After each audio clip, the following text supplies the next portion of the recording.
Eu acho que os institutos federais serão a grande, vou usar essa palavra, a grande vedete no futuro. Não tenho outro comentário.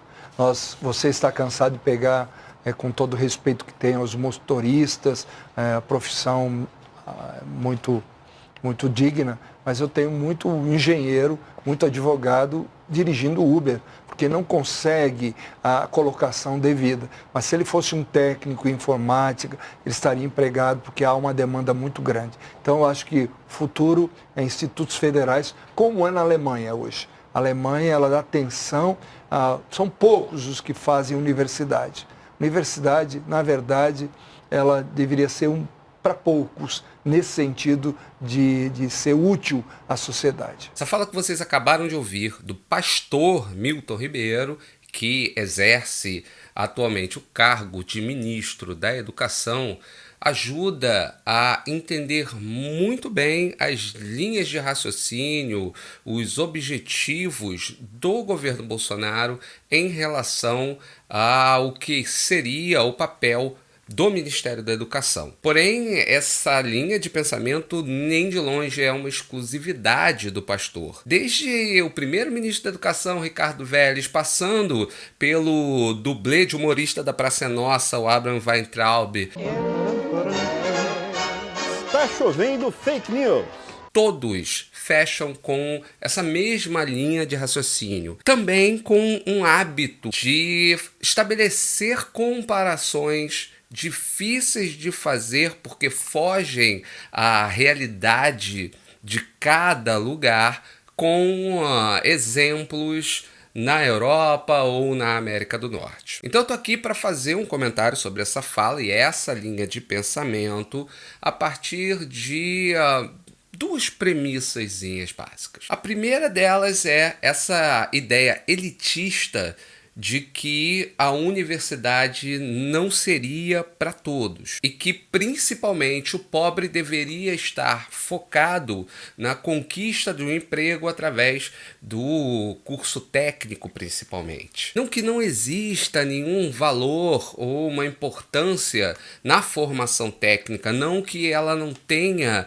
essa possibilidade de acelerar o acesso do jovem, principalmente aquele jovem mais carente, ao mercado de trabalho. Não, pelo contrário. Porém, eu trazer essa linha de pensamento como o foco do trabalho do Ministério, o que se faz é mais um enorme retrocesso, parece que o esporte preferido de todos no governo Bolsonaro, na direção de práticas da época do governo ditatorial militar, que focou a sua atenção na educação nesse modelo tecnicista, esse modelo de formação direta para o mercado de trabalho, daquela parcela da sociedade que dispunha de menos recurso para disputar as vagas da universidade. Uma estrutura que já vem estabelecida na família do jovem de classe média alta e rico, que proporciona a ele uma possibilidade muito maior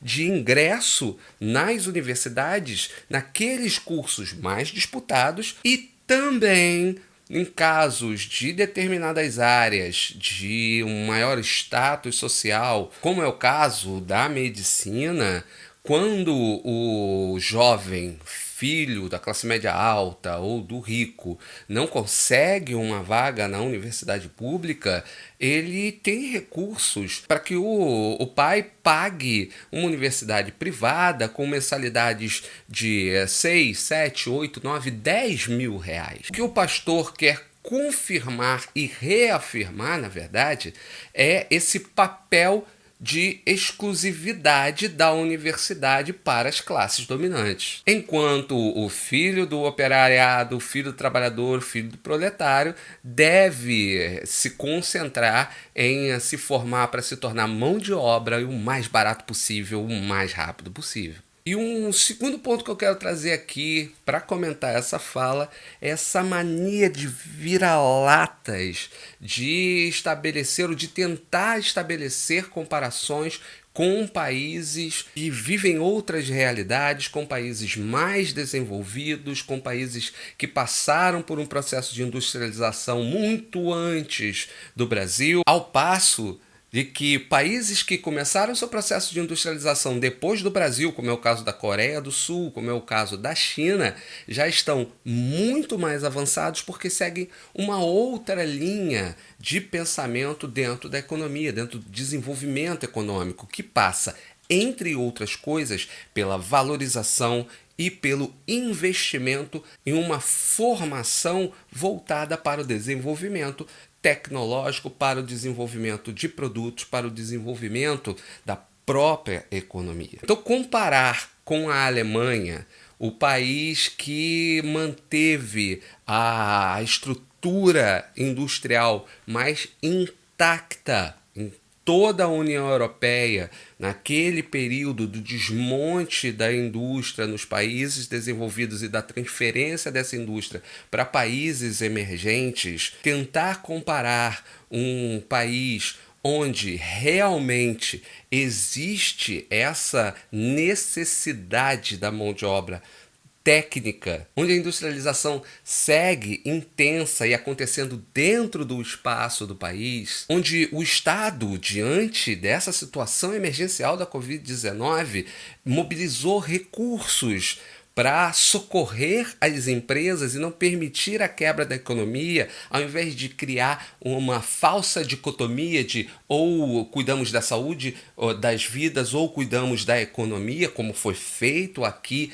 propositalmente para jogar brasileiros contra brasileiros. Um país que, bem ao contrário do que afirmou o senhor ministro, tem uma média de escolaridade que é de 77% acima da média de escolaridade do brasileiro. Tentar comparar essa nação com um país que vem sendo governado de uma forma irresponsável, sem geração de empregos, com um presidente que mais parece interessado em pôr brasileiros contra brasileiros e ver a sua tão sonhada guerra civil dita por ele em 1999.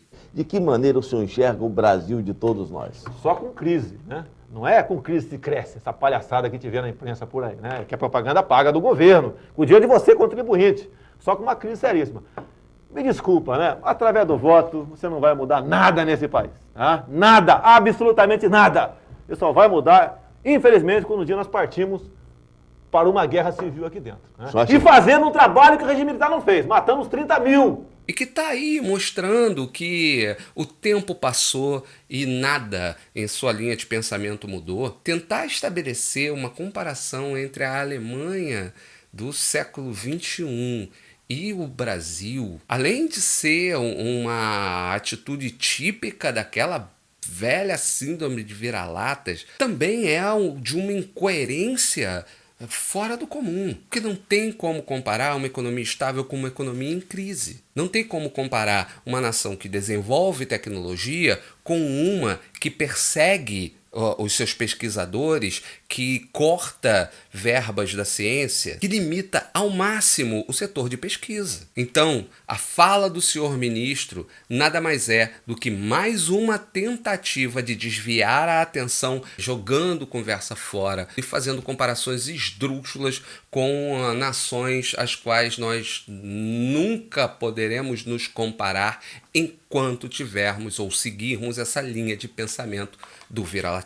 Então era isso que eu tinha a dizer. Se você curtiu esse vídeo, dê um like aí. Se tiver algo a comentar, a dizer, use os comentários aí embaixo. E lembre-se sempre, se tudo que eu digo te desagrada ao ponto de você pensar em comentar me xingando ou tentando me atacar, não gasta teu tempo, porque ninguém se importa com o que você pensa. Agora, se você estiver disposto a debater de forma educada e coerente, fique à vontade. Beijo, um abraço para todos e todas e até o próximo vídeo. Tchau, tchau.